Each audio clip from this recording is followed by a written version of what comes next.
I know that some in our audience know the finer points of hockey. The Chris Johnston Show. We are your friends. The biggest stories, bringing you inside the game. What did you hear? The Chris Johnston Show. Powered by Sports Interaction. Wanna bet? What is going on? Here's Chris with your host, Julian McKenzie. Part of the game. We are entering the dog days of summer, the dog days of NHL free agency. Maybe trade could come. We don't know. But we're starting to get to slim pickings, as they call it, in terms of available talent for teams who want to add during the free agency time. How are you enjoying yourself throughout all of this, Siege? I'm starting to ease into summer a little bit, little calmer than when we last spoke on Monday.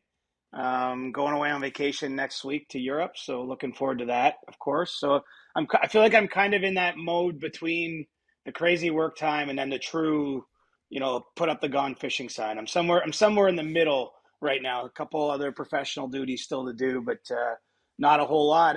Absent. I think there's some big summer storylines though, and I'm sure we'll get into that in our episode today. But I think there's a lot of things still to come, even though obviously the free agent market specifically is gotten pretty bare here by the time you get to July 6th. Yeah, I have to admit, my hand is on the gone fishing or I'm out on vacation sign. I haven't made the change in my email yet, but because of those pending storylines, because of some players who are still looking for homes, it feels like you can't just run away and retreat to the cabin or cottage or chalet or however you want to call it just yet. And then we could jump into it right away. There's a few names still looking for new homes. One name that I'm very intrigued about, you could basically call him the best available free agent out there right now in Vladimir Tarasenko. It looked as if a couple of days ago he was being linked to the Carolina Hurricanes. Somewhere within all of that, whether it was before or after, he ends up firing his previous representation, and he's now joined a CAA with JP Barry and Pat Brisson, and he still does not have a home. Let's talk about Vladimir Tarasenko first. What can you tell us about that situation? Well, I think what's interesting about the agent change is that it basically reset the clock on what he was thinking in free agency. And so I don't know that necessarily takes any particular teams out of the running that were there before, whether it's a team like Carolina or Ottawa, which had conversations with Tarasenko's previous agent when the market opened. I do think that the CAA agents are going in there kind of with a clean slate, not really aware what the offers exactly were, where the interest was, if that interest is still there, because even though, it's only 5 or 6 days elapsing, obviously teams have committed some cap space that maybe has rendered some of their previous conversations, not completely up to date. And so, it's an interesting one, and I'm with you. I think it's fair to call him the best available free agent. I mean, there's still some younger players like Filip Zadina out there. Matt Dumba hasn't signed as of this recording. But Tarasenko, while he's certainly getting to a stage in his career where we've seen, a production drop off, he didn't score as much as he would have liked after that trade to the Rangers last season. I mean, this is someone who's consistently put the puck in the net, which, is a much valued commodity in the NHL. It's usually those type of players get paid. And even though he's in his 30s, I would expect when this contract's done, it's not going to be, we're not talking about a league minimum type of guy here. This is probably going to be a fairly significant commitment. And so, we'll have to see how long it takes now for a new agent to get on the file and, get up to speed and help the player navigate it. But this will be one I would think they'll probably try to get done relatively quickly if they can, just because no player likes to be out of work, even if they're pretty confident they won't be come September. Help me with this, because I've been trying to figure out what deal makes sense for Vladimir Tarasenko. I feel as if at this point he's probably going to get himself a 1-year deal. I don't know if it's worth giving him $3 million like what Matt Duchene got. Is 2.5 or $2 million a lot closer to what he should be getting? What do you think he'll end up getting on the market? It wouldn't surprise me if he actually came in a little above Duchene. I could see it being a $4 million deal, and it might even include a couple of years. I mean, I think that's probably where the negotiation is, as much as the money is just what kind of commitment. But, if you're him, I think some stability would be nice, rather than taking a 1-year deal and then potentially, moving this summer after moving in season last year, potentially moving next summer. I think players by and large want to avoid that kind of thing. The one thing to keep in mind with Duchesne, first of all, he signed with the Dallas Stars in Texas, which is a tax-friendly state. He's still getting a significant amount of buyout money from the Nashville Predators, and the Stars are a team I think that's in a Stanley Cup contention kind of phase, and so if he took a little less there, it gives them some room to maneuver. So I think that there's some different dynamics with his situation than what you have here with Vladimir Tarasenko, but. I don't think he'll come cheap, and I'd be surprised, frankly, if it was a 1-year deal. I think you're looking at a couple of years to sign him, and we'll kind of see how it falls. I mean, it's a harder one to read. I think Carolina certainly that those reports were accurate. That we know the Hurricanes have sort of been looking for scoring. It's been a constant. Really, if we talk about their action leading up to the trade deadline, they were in big on Timo Meier, if you remember, before he ended up going to New Jersey from San Jose. The Hurricanes are a fascinating team. They literally just seem to go for any player with talent. Really, they're in on everything to see what they can get. But there's only a certain price they'll pay, and so that could potentially preclude them from getting this deal done with Tarasenko. Maybe we'll lead them elsewhere. But kind of a curveball to be thrown into the mix at this stage. I mean, it's quite common, of course, for agents to be switched. There's nothing against it. Players sometimes they don't like the way it's going for them. But it's not necessarily common in this case a few days into free agency. Usually you see it in advance of a free agent period as opposed to, a week into the open market season starting. So Carolina, Ottawa, in terms of teams interested in Vladimir Tarasenko, are those the two teams we should look out for? Is there anyone else we should keep in mind? Oh, I'm sure there's a dark horse or two out there. I don't have enough info to let you know who they are.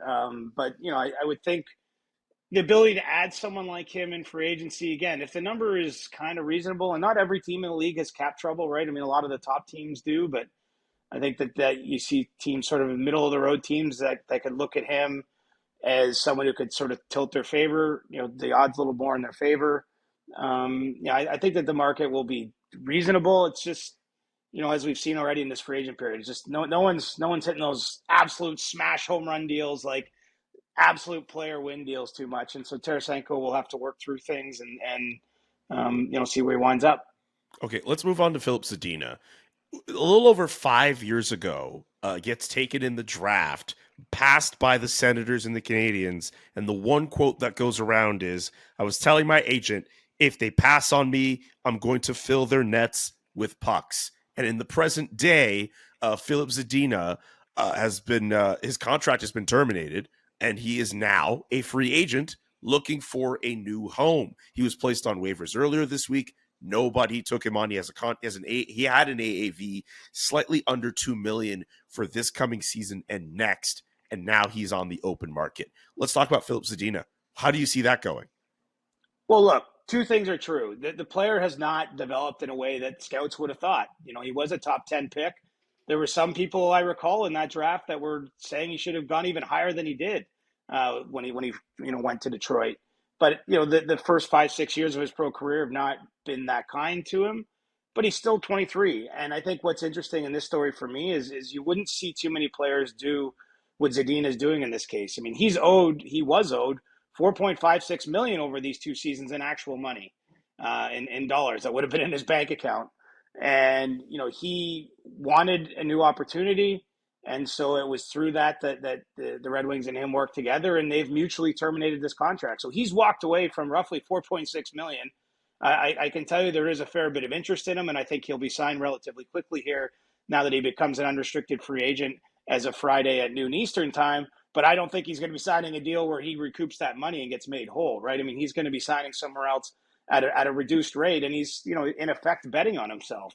And, I say all the power to him, and I respect kind of that attitude. I respected the attitude, even that quote that you read. I mean, that's someone, with a chip on his shoulder, and maybe a fresh start will do him well. But I mean, this is definitely a reclamation project for whatever team signs Filip Zadina. I think because of his pedigree and his age, he's right on that line. There's a point where when you're a prospect, if you don't become a player, you're no longer a prospect, right? I mean, I think he's past that stage where we can't necessarily call him a prospect. He's got a number of games experience in the NHL and the American Hockey League, but I think that there's still enough potential in there that someone certainly is going to give him a deal. and he's taking less money over these next couple of years to try and make it. And so all the power to him. He had to stint this last season in Grand Rapids. I don't think he wanted to be going back to the AHL next season, and so he's passing up money for what he hopes is happiness or opportunity. And so I think he'll be kind of an interesting player to watch no matter where he ends up. And so, given these circumstances, because I know your next question is going to be, where's he going to land? I think we have to look at teams that can give him some sort of guaranteed NHL role, right? I mean, he's probably not going to land with a top tier contender who might like him, but has a pretty loaded lineup. I think that, you should look at some of the teams, more in the middle and the bottom tier of the standings who have some roster holes and can say, hey, look, you're at minimum on our third line. This is how we line up. This is how we see you. We're going to be patient with you. We're going to work with you. And so, I see him kind of going to a team, probably a team that didn't play in the playoffs last season, probably on a deal at league minimum or close to it.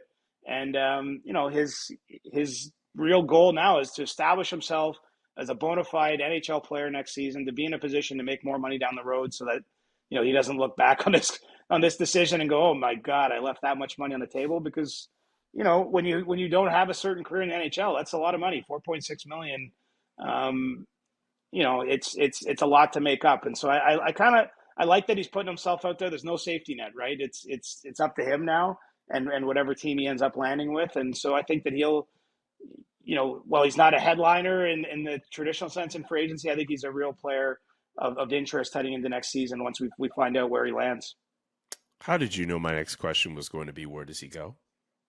Because I know you like those clicks, my friend, and I know you like the. It's not me that likes the clicks. It's the bosses. I know that you like to see us end up in a newspaper in another country. When these guys on this show on the SDPN are saying this. I have noticed that the Swedish media has really taken a liking to whenever we talk about Erik Karlsson developments or William Nylander developments. We wind up in Aftonbladet and other papers over there. Shout out to Aftonbladet. Am I saying that correctly? I'm sure not, but it's our best attempt at it. I mean, it's close. It's close enough. I mean, it's a difficult language. Sorry. Sorry to any of our Swedish listeners listening. I will ensure that I get a better pronunciation of that publication. But shout out to Sweden for being a part of the legions of 100%ers who listen to the CJ show. You are appreciated. So you like when I throw a name out there in a team and we give them something to chew on. But the truth is that I don't know where Zadina's going. I mean, he can't officially sign on Friday at noon is when his contract will formally be terminated. And then we'll see where he lines up. I do know there's multiple teams that have some interest there, but I think that's an important. Sometimes free agency for certain players is just about like, where can I get the most money, right? Like it's literally almost, it's like being at a flea market where there's an auction and you're just auctioning your talents wherever you can go. I think this case is most important that he finds the right fit, somewhere where he's comfortable and somewhere where he's going to get the chance to play, because that's the whole point of walking away from that much money from the Red Wings. Any other juice on some of the other available free agents? Patrick Kane, Matt Dumba, Thomas Tatar is another name that's out there. Always intriguing to know what's going to happen with the Bruins and guys like David Krejci and Patrice Bergeron and their futures, among others. Like, what else can you say in terms of some of the best remaining free agents? Well, I think that the smoke that's been out there with Dumba to Arizona is real, that there's certainly been interest there. And I think that there's a natural fit for him with that team. The Bruins situation is interesting. You might have caught during draft week, Cam Neely told reporters, basically that they have to proceed as though those guys aren't coming back until they hear otherwise. But I just have to believe, I'm not in their minds, right? I mean, it's tough when you're talking about an athlete and he's making this sort of decision with his family. But Patrice Bergeron, like winning another Selke trophy and retiring, and just the way last season ended, where the Bruins had such an amazing regular season, almost kind of a storybook thing, and then to blow a 3-1 lead in round one against Florida. I just feel like, as much as we call last season the last dance vibes, I mean, I think it'd be hard for those players, assuming they're physically in a place where they think they can play. And remember, Bergeron did finish the season injured and really struggled with some issues there down the stretch. But it's hard to imagine him walking away at that point. So we'll see what develops there, but certainly no indication yet. And yeah, I mean, this is probably a difficult time if you're especially an established free agent.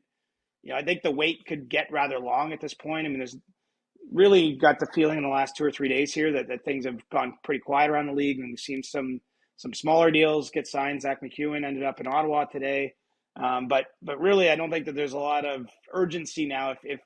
If teams haven't already signed their players, I think now it's a bit of a waiting game, trying to maybe chisel the number down on the remaining players, and so. Yeah, it could be till August till some of these situations get done. That's just the reality of how the business goes.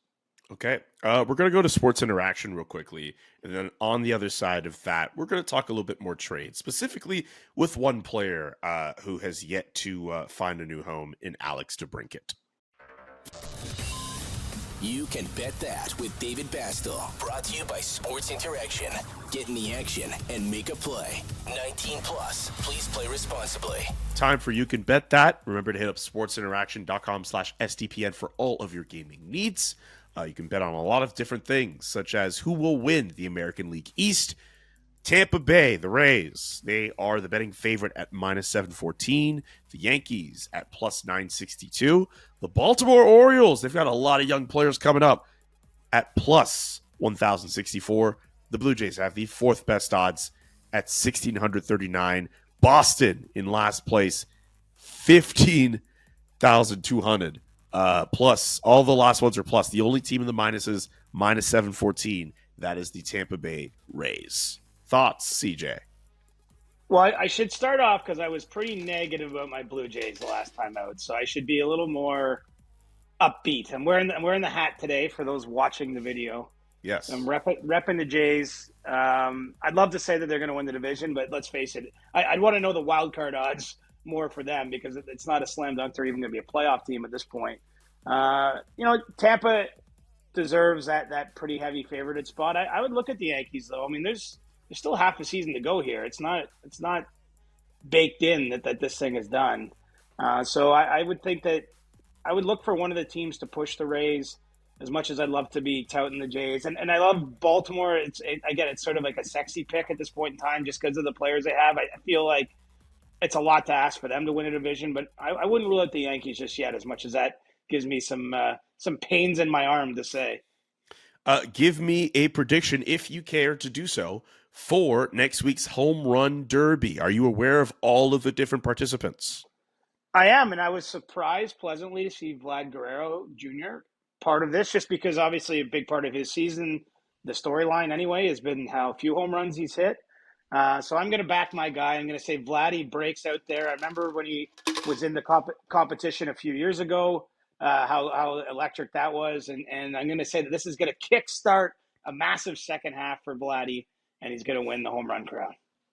As much as I want to pick Vladdy to win, Julio Rodriguez looks pretty good. Pete Alonso has won this. He's looking for his third crown in the home run derby. It might be one of those two guys. Ultimately, as long as everyone has fun, I'm happy. I love watching the home run derby. Love it. I still enjoy it. Like, I'm not saying I'm glued to it for 3 hours, but I like having it on and keeping an eye on it. I think it's held up pretty well over time, even though it's kind of the same thing over and over and over again.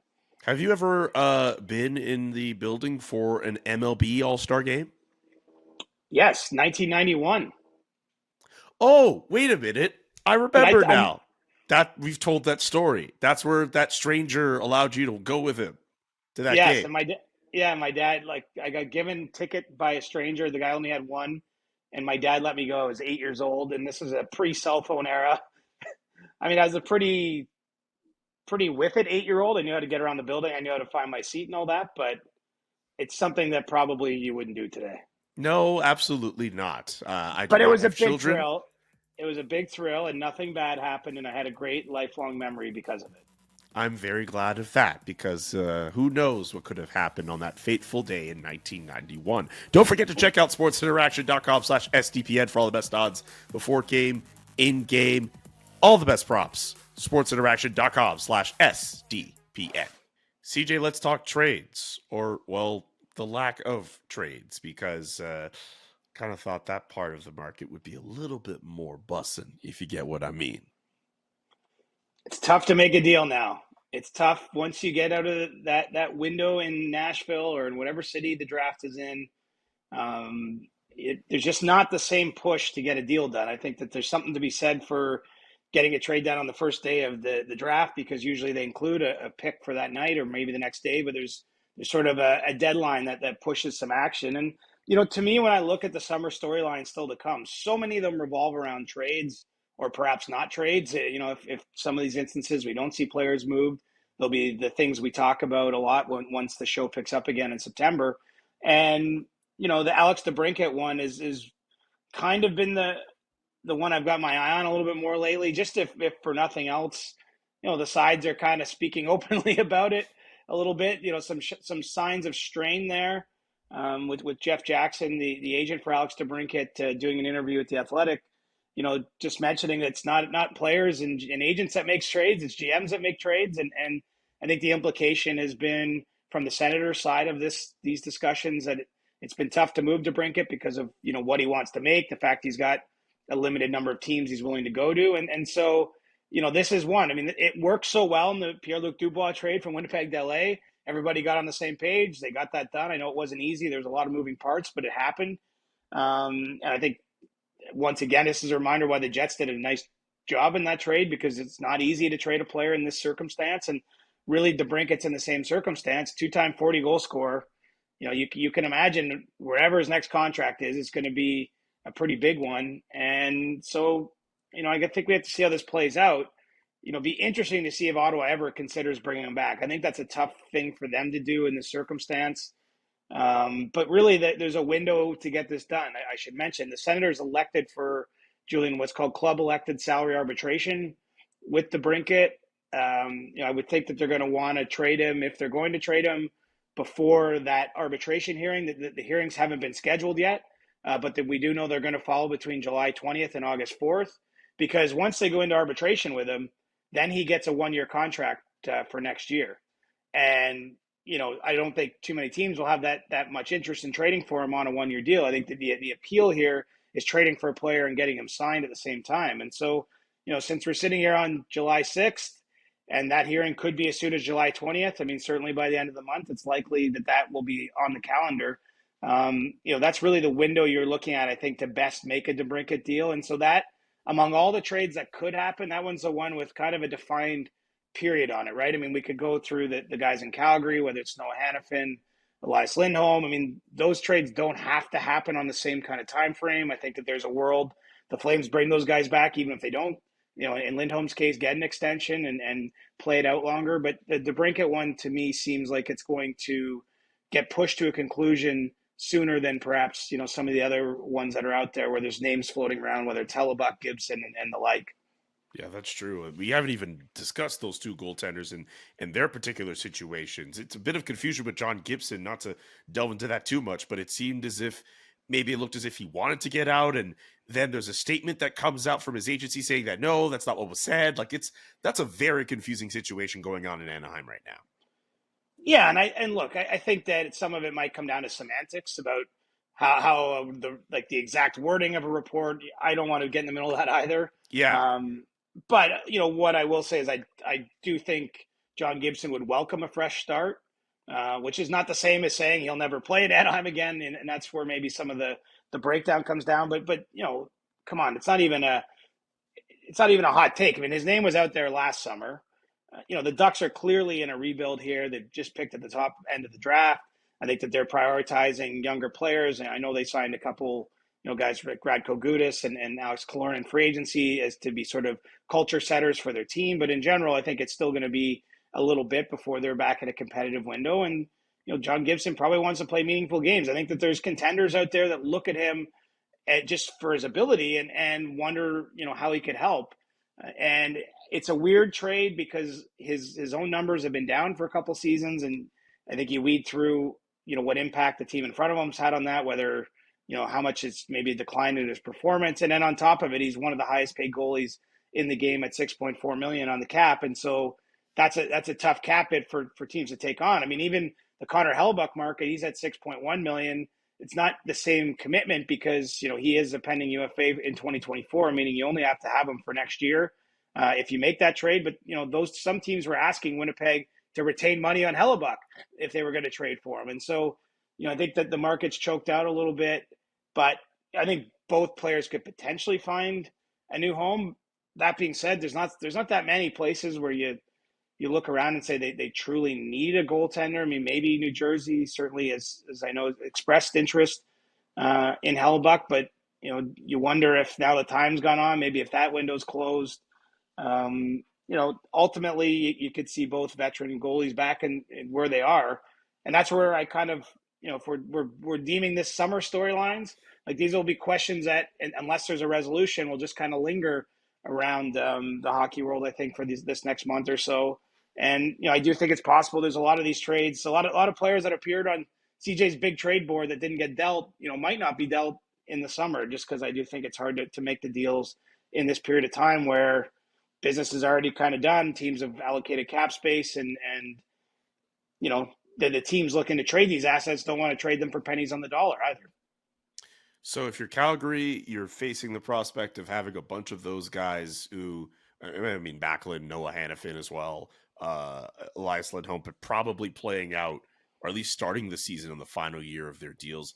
I still can't help but think of Craig Conroy saying he did not want to put himself in that situation. And by the way, we're only mentioning like 3 or 4 of those names among like the 7 guys who would regularly play who are also going to be pending UFAs. We haven't even mentioned Chris Tanev. We haven't even mentioned Oliver Shillington among them. And yes, Tyler Toffoli is no longer a part of that bunch, but that's still quite a few players that you are willing to wait on before something could happen. Not to say something can't happen between now and say like in the next week or 2 weeks or so to speak, but it is very interesting to play the waiting game with all of these assets sitting around.